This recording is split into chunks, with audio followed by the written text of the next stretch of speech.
Good morning, good morning, good morning. Let's have our coffee together, darling. Today is going to be a very different kind of story. I'm going to tell you about the Banner of Hope. And I know if you've watched my posts and you've been online for a long time, you've seen my post. The Banner of Hope was created after I saw the Vietnam Memorial. And then I saw Christo's Running Fence. And I put the two ideas together and created a memorial for children killed in war from all across the world. It was first unfurled in the Kremlin. It was a mile in length at that time. Huge, long thing, you can imagine. Took 200 people to present it. And I was invited to the Kremlin to address an international group of women from all over the world for a women's congress, and was asked by Alevtina Fedulova, who is head of the women's committee in Moscow, if I would bring the banner as a work in progress. I just started working on it. And so I did. And you see behind me, I don't know if you can see it from there, this is the beginning of the banner. It's Zamara, Miss Camera Lady, if you could come over here and show, we have silk screen panels that are interspersed with the silk, red silk panels, names and ages of children killed in war written on it. And as you can see, there are black bombs here evolving into red flames, evolving into white birds. And then on the other side, you see the flames and the birds. And then you see the incredible work by children in countries all over the world as they wrote the names and ages of children killed in war, children their age. It's an incredible work. And the length is exactly right to hang here in the hallway toward my office. And so I did. Each panel is 10 feet by 4 feet. And 10 feet by 4 feet, and then we had them sewn together with tabs, and then poles were interspersed between them. So every 10 feet there was a pole, and it was a vast undertaking. And so many people said to me, "Oh, Pat," because I sent silk all over the world along with a blueprint, or I would give it away at international congresses. And one lady said, "Oh, you're going to have a lot of red silk dresses running around the world." I said, "That may be true, but we're also going to have a banner." You know, I think that I do not like naysayers. If you have an idea, darling, do it. Don't let anyone stop you. It always works out. And look at this incredible work. It was first unfurled in the Kremlin, and it's now been shown literally all over the world.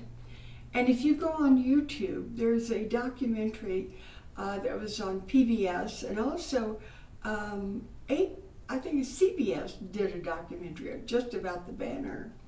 But in the one, it's called Peace Kids, the China Trip. And if you don't want to watch the whole thing, go to about 10 minutes from the end of it. And you will see, it will bring you to tears, I guarantee you. You will see the banner being unfurled on the Great Wall of China. And I took the silk. We didn't have enough people to help us, as you can imagine. And we were told we couldn't do it. And I kept saying to the people with me, Jane Robb especially, I was saying, "Oh, they say we can't do it," just a little bit. But after we did it, I I wasn't trying to prove a point with the Chinese. I was trying to show them and the world what we've done to our children. And among the banner panels, there are white panels with the names and ages of children in the United States who were killed by gunfire in 1 year. And it's astonishing what we do to children.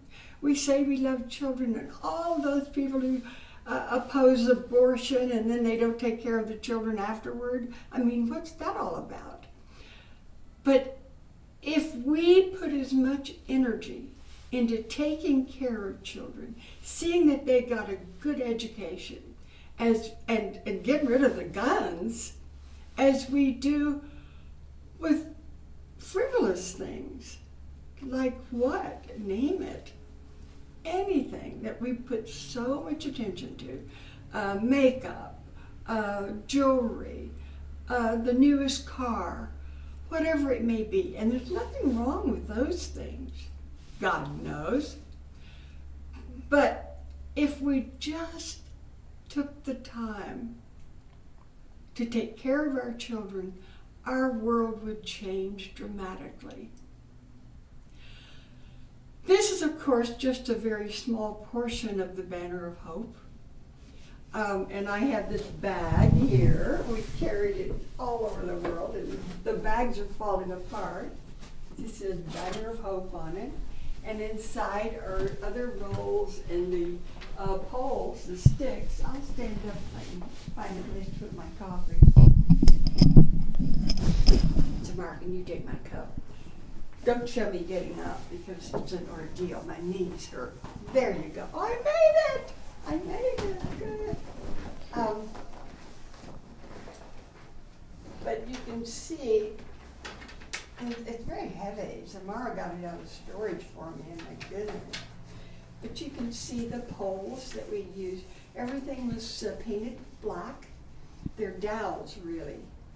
And it's such an incredible work, and it should be in a museum.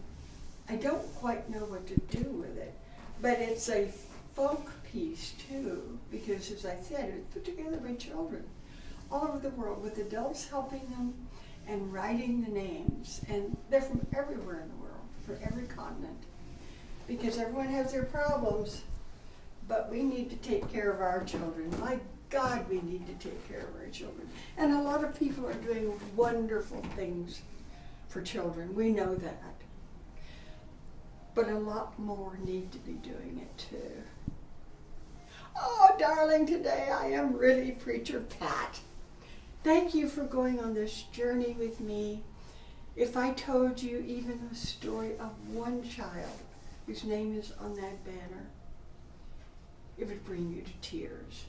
And just an addendum, the Banner of Hope was strung, a big part of it, across the cathedral ceiling in San Francisco for children, the Children's Sabbath.